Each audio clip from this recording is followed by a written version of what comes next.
उसमें बाहर की परिस्थितियां ज्यादा जिम्मेवार होती हैं। जैसे माँ ने, आपने माँ को कहा कि माँ मैं पढ़ रहा हूँ, 6 बजे मुझे कुछ चाय वगैरह मिल जाए देखना।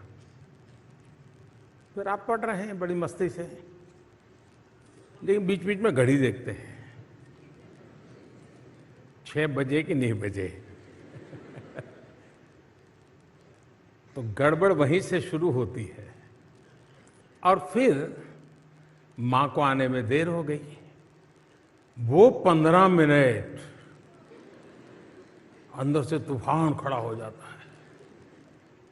मां समझती क्या है, उसको समझ नहीं है, मेरी 10वीं की एग्जाम है, मुझे पढ़ना है, मैंने 6 बजे चाय के लिए बोला था।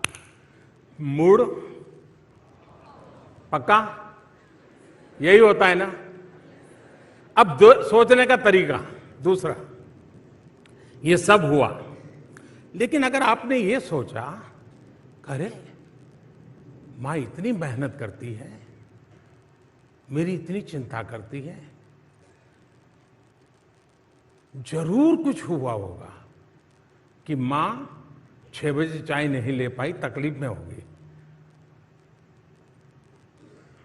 मैं जरा देखूं मां को कुछ हुआ तो नहीं है।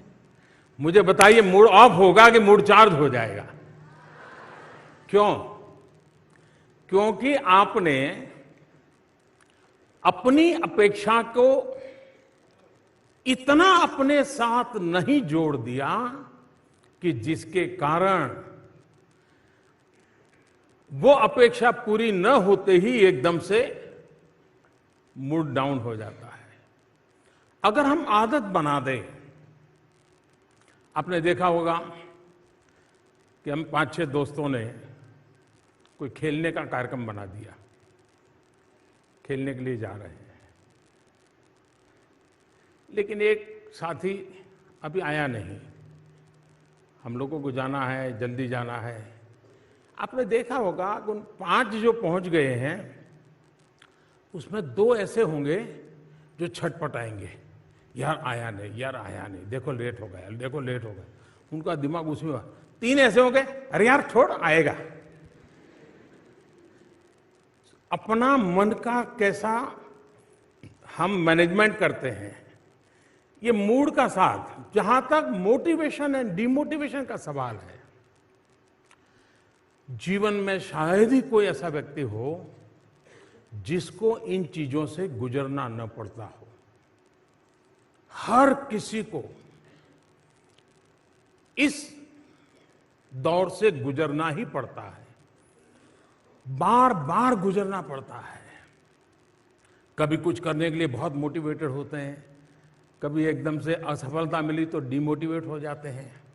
अब आप देखिए चंद्रयान, आप सब रात को जाग रहे थे, हैं? चंद्रयान को भेजने में आपका कोई कंट्रीब्यूशन था क्या? नहीं था। लेकिन आप ऐसा ही मन लगा के बैठे बैठे जैसे आपने ही किया है, किया ऐसा होता तक नहीं होता। और जब नहीं हुआ तो आप सबके सब साइंटिस्ट के बाद पूरा हिंदुस्तान एक प्रकार से डीमोटिवेट हो गया, नहीं हो गया था। आप सब रात को जाग रहे थे। कभी कभी विफलता हमको ऐसा कर देती है। उस दिन मैं भी वहां मौजूद था। कुछ लोगों ने मुझे, मैं आज सीक्रेट बताता हूं, कुछ लोगों ने मुझे बताया था कि मोदी जी आपको वहां इस कार्यक्रम में नहीं जाना चाहिए, क्योंकि इसमें कोई श्योरिटी नहीं है, आप जाएंगे और फेल हो गया तो क्या करोगे। मैंने कहा इसीलिए मुझे जाना चाहिए।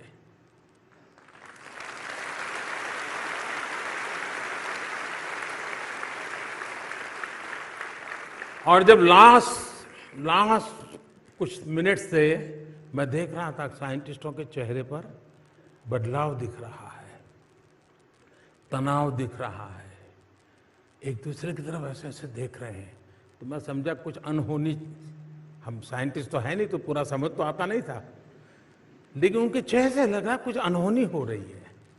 फिर थोड़ी देर में आकर के उन्होंने मुझे बताया। मैंने कहा ठीक है, आप ट्राई कर रहे हैं, करिए, मैं बैठा हूँ। फिर एक 10 मिनट के बाद उन्होंने बताया साहब नहीं हो रहा है। तो फिर मैं कुछ साइंटिस्टों के साथ वहाँ बैठा, कुछ बातें की, अंदर भी जाकर के थोड़ा चक्कर लगाया, चिंता मत कीजिए ऐसा करके फिर मैं रात को करीब 3 बज गए थे, मैं अपने होटल पे गया। लेकिन मैं चैन से बैठ नहीं पाया, सोने का मन नहीं करता था। हमारी जो पीएमओ की टीम है तो वो अपने कमरे में चली गई थी। आधा पौना घंटा ऐसे ही बिताया, मैं चक्कर काट रहा था। तो मैंने कहा ऐसा करो यार, सबको बुलाओ। तो फिर जो बेचारे सो गए थे उनको बुलाया। मैंने कहा देखिए सुबह हमको जाना है, लेकिन हम कार्यक्रम बदल कर देंगे। सुबह हम जल्दी नहीं जाएंगे, देर से जाएंगे। और इन साइंटिस्टों को रात के 3 बज गए हैं, लेकिन क्या सुबह 7, साढ़े 7, 8 बजे इकट्ठे हो सकते हैं क्या? मैं मिलना चाहता हूँ। मैं जा सकता था, सुबह उठ करके चला जाता, और जिस देश में कोई नोटिस भी नहीं करता, कोई जरूरत भी नहीं थी। मैं खुद को समझा नहीं पा रहा था, और इसलिए मैं सुबह उन साइंटिस्टों को फिर से इकट्ठा किया, मेरे भाव मैंने व्यक्त किए, उनके परिश्रम को जितने